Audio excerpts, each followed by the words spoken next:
Hi viewers, today we have got Jeri Ellsworth, the founder of Tilt 5, the game that has been changing the way in which gamers can come together and play. With one key point in her mind, she wanted the gamers to come together because she being a gamer, she wanted a platform wherein she can bring together gamers. But having said that, she has been a high school dropout, uh, started off making a lot of radios in her childhood, moved to making computers, selling computers, and then assembling computers, and one of the go-to person in terms of Commodore 64 and making computers into gaming stations. From there, she moved to Valve Games. She was the one behind HTC Vive, bringing that to life. And from there to Castaya, another startup which she thought of winding up because of her own challenges and thought process. And then she moved to Tilt 5, the augmented reality based gaming. I think they will be moving to other solutions as well in AR soon. And currently, she is in news. Tilt 5 has received $7.5 million funding from various investors. So today we have got Jeri Ellsworth to talk about the uh, her life, the story, and about her new startup baby, the Tilt 5. Welcome, Jeri. Hey, thank you. I'm honored to be here. Great. So, Jeri, for the viewers, definitely we'll talk about Tilt 5. Uh, when I look back and look at your journey, you are a high school dropout, and now you are a uh, multi-startup founder, if I would say that. There are a lot of high school dropouts who are now creating startups, successful startups. So how does that feel when you look back at the journey that you have so far? You know, it's kind of amazing for me. I grew up in a very, very small town. There wasn't a lot of opportunities for people in that town. And in high school, I got involved with auto racing. And I started making quite a bit of money being a professional race car driver. And that's why I ended up dropping out of high school. It's just like, why hang out in high school when I'm making so Enough much money. money? Yeah. And from there, I'd always had interest in electronics and computers, so I just continued, you know on the side, learning more and more about how to design electronics, work with computers. And it eventually turned into my second career, which was owning a chain of retail computer stores in 1995. And I did that for 5 or 6 years. I was quite successful with that because it was a very good time to own custom-built computer, a kind of custom-built computer business. And in 2000, the computer store market had declined so much, I decided that I would just move to Silicon Valley and just force my way into various startup companies. And so I took this kind of hobby skills that I had been doing for fun, building radios, computers, electronics, and I found my way into these various startups where I started building various projects for startups and doing designs for them. And I quickly got this reputation of like the person you would go to if you need to put a team together really quickly, get a project done in a short amount of time. And I just repeated that formula over and over and over again for years and years, and got to work on a lot of really interesting projects.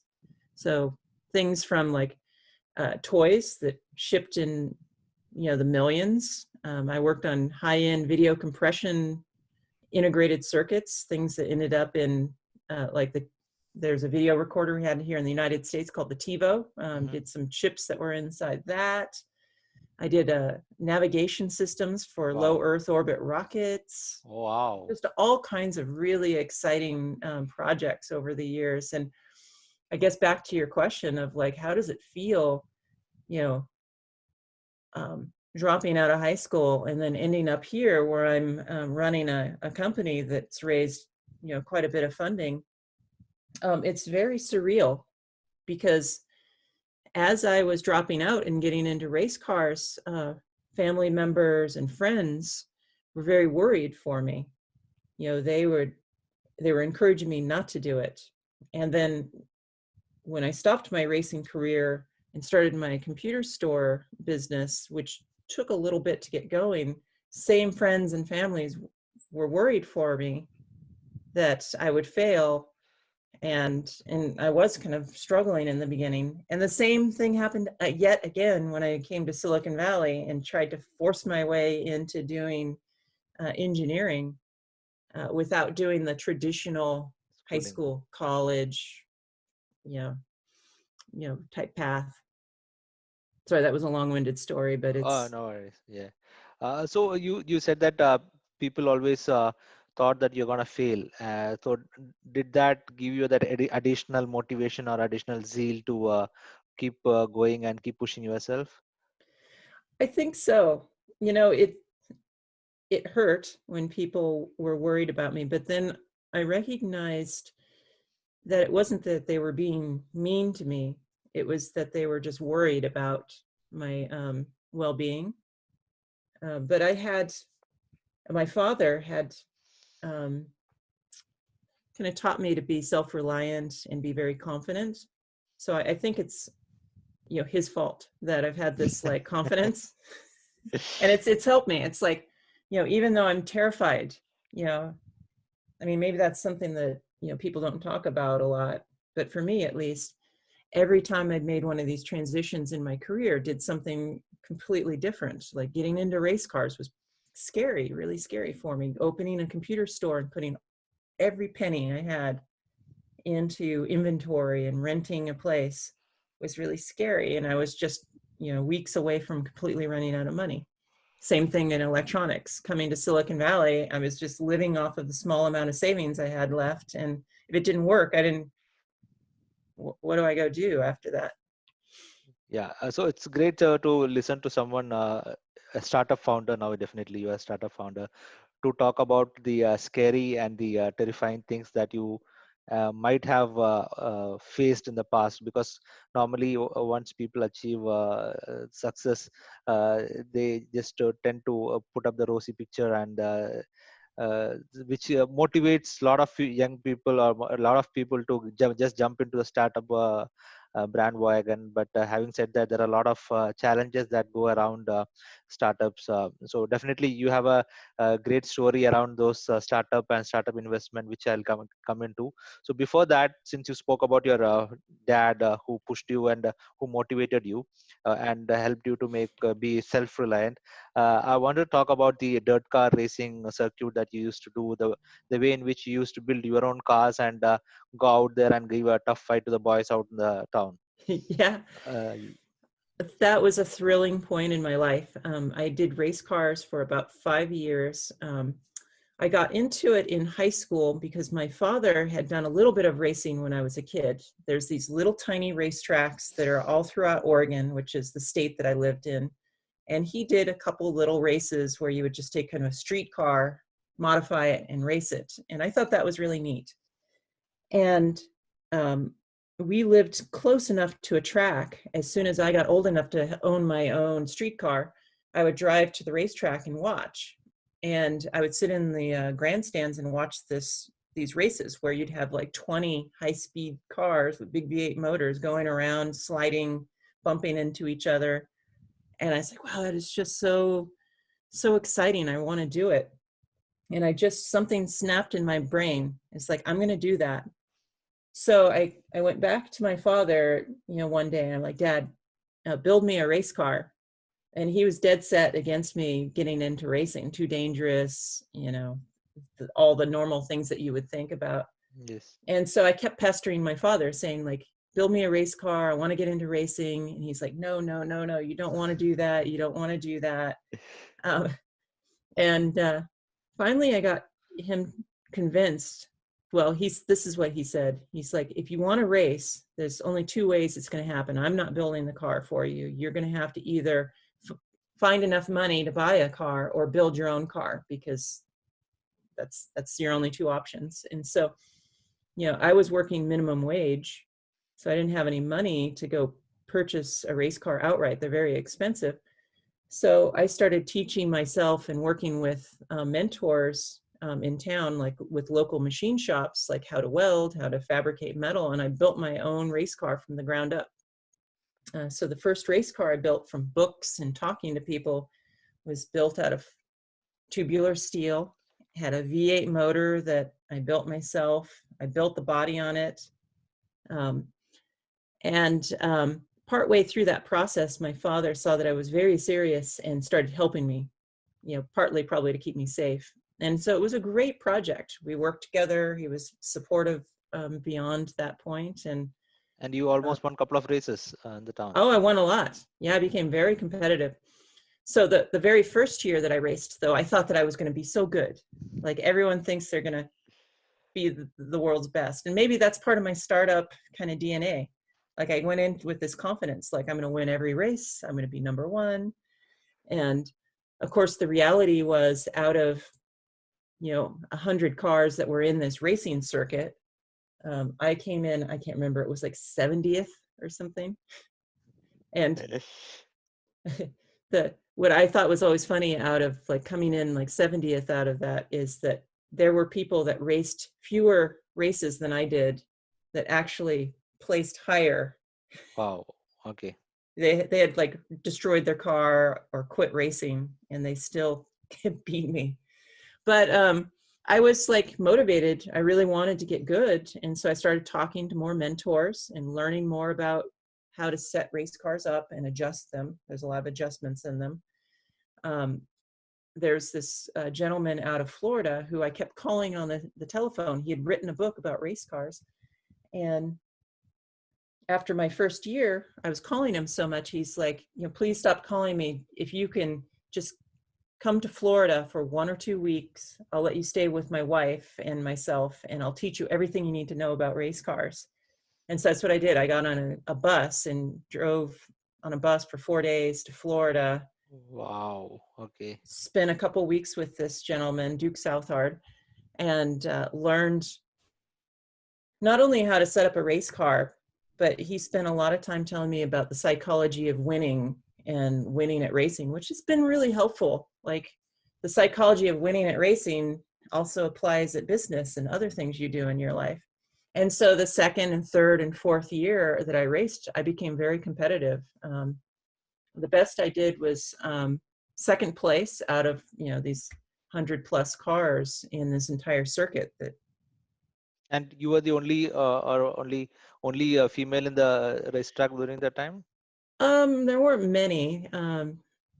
The female racers would kind of come and go, but for like that period of time, I was pretty consistently there and competitive. Kind of talking about the things I learned with racing that are kind of relevant to startups is Duke, he told me, like, if you can get the audience on your side, then the officials at the racetrack will be more favorable to you, because you have to understand the economics of how these racetracks work. The racetrack doesn't make money from the racers that pay their $100 or $200 or whatever it costs to enter the race. They make their money on the audience that's sitting in the grandstand drinking beer and eating nacho chips. And if you are an attraction and you go spend time with the audience and the audience follows you from racetrack to racetrack every weekend, the promoters and the owners of the track will love you for that, and they will give you favorable flagging. They flag and they make decisions about who gets kicked off the track or not, and they'll be more favorable to you. And so I spent a lot of time just working with the audience. And after my second or third year, I started winning enough races that I was getting these little plastic trophies each time. And I had gotten so many that I didn't really care about them anymore. So I would go into the audience, and the first kid that I would see in the audience, I would just give my trophy to. Wow. So immediately I started to gather this huge following of people that were fans. First the kids, then the parents of the kids. And these people would follow me from track to track. They would scream and cheer whenever something went right for me. They would boo and hiss when something didn't quite go right for me. So that was, just one lesson, like promotion, right? Be generally a good person, and kind of promote what you're doing and be accessible and get fans and have that back and forth is helpful. And that's kind of, followed me through my whole career. And I try to just do that. Interesting. So it's like you learn a lot of your personal brand building and customer engagement right up quite young during your racing days. Yeah. Yeah. Um, there's a lot of psychology behind it. And, there's mentors along the way have kind of given me these little tips. And, as a professional now in Silicon Valley working in startups, I look for CEOs that I admire um, and try to learn from them. For instance, one of our investors in my new startup is Logitech, and the CEO of Logitech, his name is Bracken Darrell. He is the absolute nicest person. He will always take time to talk to you. He's very supportive of other co-founders, and he gives a lot of advice on how to motivate your team internally, how to be humble when you speak to folks outside the company. And it's I'm always looking for folks like that to kind of guide me. That's good to know about that. So from race cars, you moved to personal computers, and I would say that 1995 you were too early into that business, or even before the big guns started aiming the computer market, you were there to set up the business. That was a perfect time for me to get into building computers. And so the story behind that's kind of interesting. A friend of mine from high school, I was visiting him, and we were hanging out in his, what he called his man cave, where he had converted his garage into his gaming center. He had his computer and couch and stuff, and he was showing me this 486 PC computer that he had built. And he was telling me, he's like, this computer normally would cost $1,500, but I convinced a parts wholesaler to sell me parts at a wholesale price, and it only cost $600, or it was something like that. And I'm like, always having an entrepreneurial kind of sense, I'm like, wow, you can make $600, $700 building a computer and selling it to someone. So I'm like, let's start a computer store and let's build these things. I was like, I have a way to get money to start us. And so, a little side story, I was pretty rough around the edges at that time. I was still kind of almost an angsty teenager, you're young and dumb. Anyway, so start this computer store with my friend. I sold off all my racing gear, and we do this, and immediately, not being a mature adult, me and my co-founder start butting heads all the time. And eventually this business splits up, and I end up losing all of my money, in the deal. So, I had two choices at this point. I went to my friends, what should I do? And they're like, you should go back to school, get your high school diploma, you should get a college degree, and then go find a good paying job somewhere. But instead I got kind of mad. I can't let him do this to me. So I just took the last pennies that I had, and I rented this little tiny store. It used to be a barber shop. Wow, And okay. a one-chair barber shop. And I unbolted the barber chair, and I pushed it into the alley in the back. And then I went to his dumpster and got all the boxes, the empty boxes, and I put them on the walls so it looked like I had product. And I started selling computers. I barely had enough money. Someone would come in and say well, I want that video card and that sound card and whatever. They'd give me the configuration they want. And I'd have to scrape just enough money to build that one computer. And I actually ended up living in the back of that computer store. Wow. It was really, really difficult to get going, but I was slowly getting the flywheel going. Again, another mentor stepped in and helped me. And kind of going back to this idea that I was like rough around the edges. I was just a teenager, dressing like a teenager, talking like a teenager, swearing all the time. Across the street was the owner of a insurance sales. He was an insurance salesman. He had a business, and he would come over at lunchtime and he would bring me food and sit down and kind of talk to me on his lunch break. And he started teaching me these little tricks. He's like, started teaching me about relatability. He's like, I don't want to offend you, but you need to look professional to be selling really expensive computers to people. And if you're dressing like, a teenage kid and swearing a lot and not speaking very professional, people aren't going to trust you. And so you might try to adjust, how you look and how you talk. And again, remember, I'm a kid that hung out at the racetrack. So, Yeah. you would swear every other word. But I admired him. He was very successful in the town, and I started to adopt some of these things. I started to learn how to kind of dress the part as a salesperson, and lo and behold, sales started going up. My business started to become more successful. I started hiring employees. Then I started opening more stores, and eventually I had 5 computer stores all through Oregon.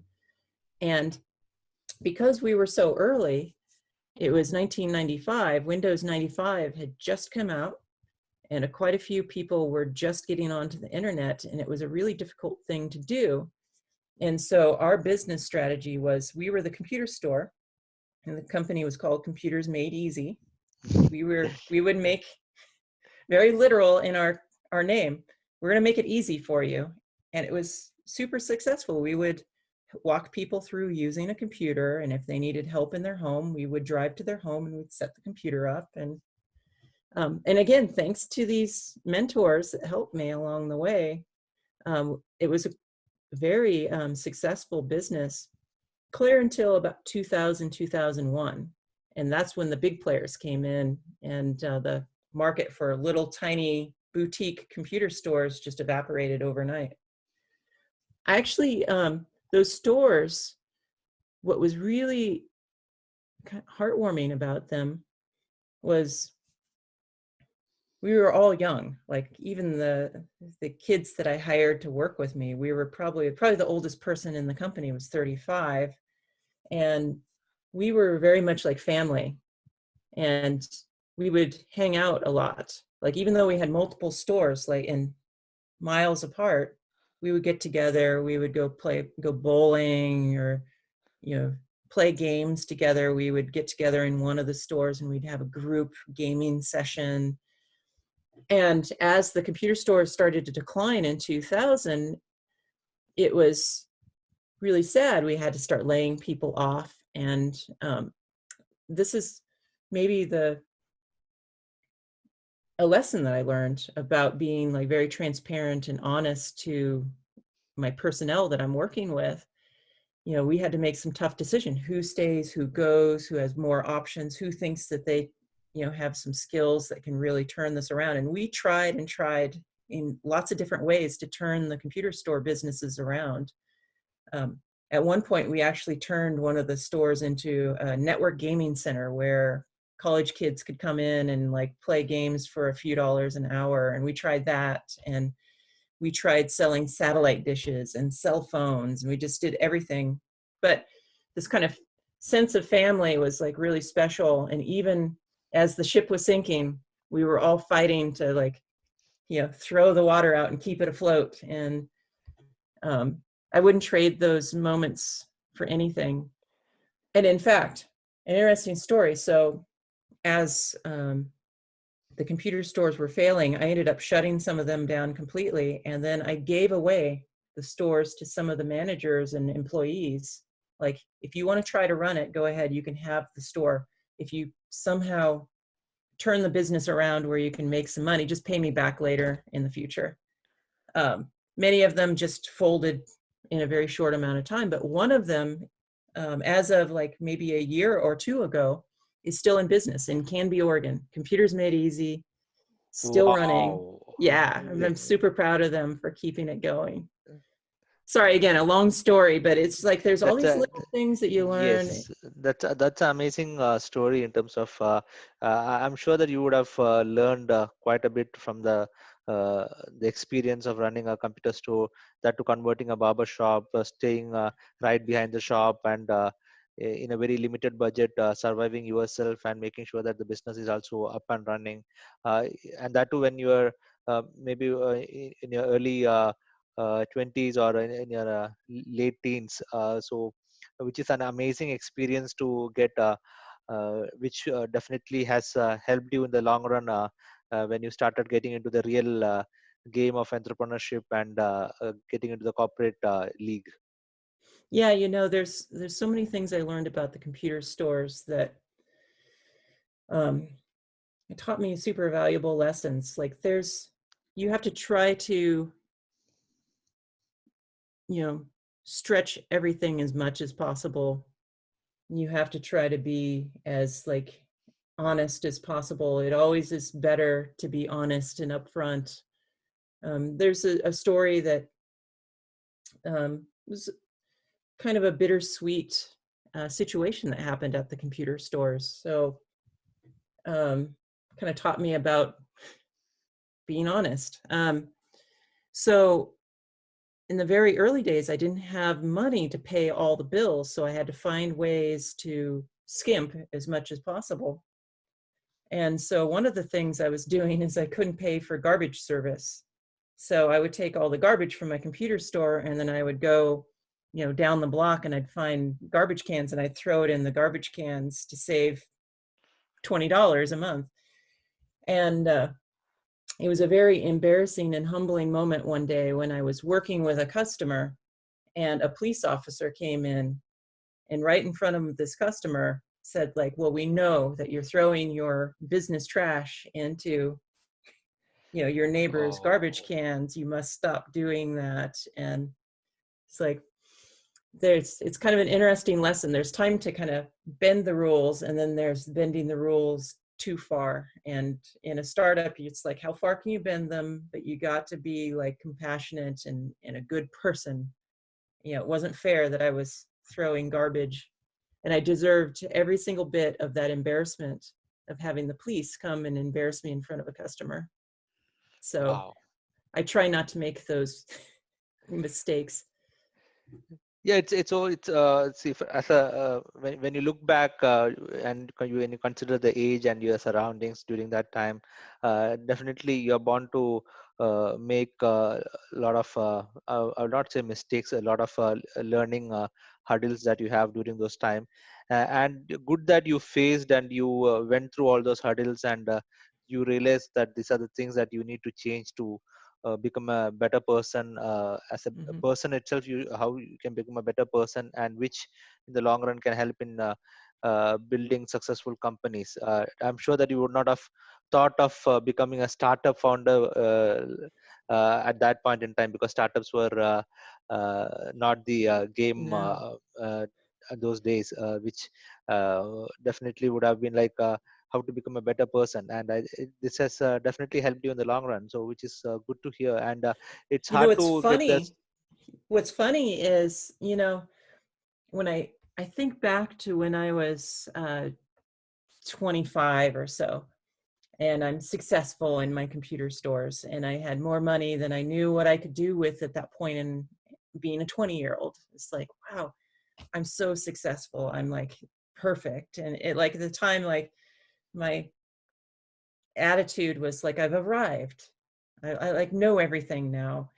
And throughout my career, time and time again, when I think that I've like become like a better person and arrived, something happens to me that resets all of that, and I have to rethink, you know, what are my failings and how can I be a better person? Like right now, I'm talking to you and I'm talking with this authority, like I've arrived. But who knows, 2 weeks from now, I may have another humbling moment, very much like that police officer coming in and telling me I can't throw the trash. And let's hope no police involved, but there's going to be, I'm going to be 100 years old, and I'm going to be another humbling moment, and just helps me realize I haven't arrived yet. you never arrive.